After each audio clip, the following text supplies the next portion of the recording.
சங்கீதம் 38 நினைவு கூறுதலுக்காக தாவீது பாடின லியாஸ்ட் 10வது நெருக்கத்தின் ஜெபம். தாவீது தான் செய்த பாவங்களுக்காக மனம் வருந்தி இந்த சங்கீதத்தை பாடுகிறார். தாவீது அநேக பாவங்களை செய்திருக்கிறார். இதனால் அவருடைய இருதயம் துக்கத்தினால் நிறைந்திருக்கிறது.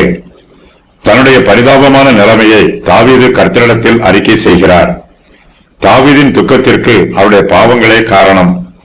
தாவீதுக்கு பாவத்தினால் சாபமும் சாபத்தினால் வியாதியும் வந்திருக்கிறது. இதனால் தாவீது தன்னுடைய ஆத்மாவிலும் சரீரத்திலும் மிகுந்த வேதனைப்படுகிறார். தாவீது தன்னுடைய துக்கத்தை கர்த்தரிடத்தில் முறையிடுகிறார்.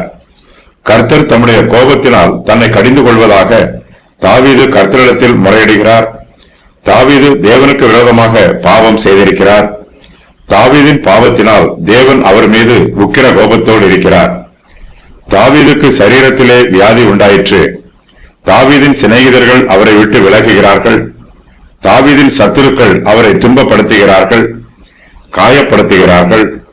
தாவீது அவர்களுக்கு நன்மைதான் செய்திருக்கிறார். ஆனாலும் அவர்கள் தாவீதுக்கு சத்துருக்களாய் இருக்கிறார்கள்.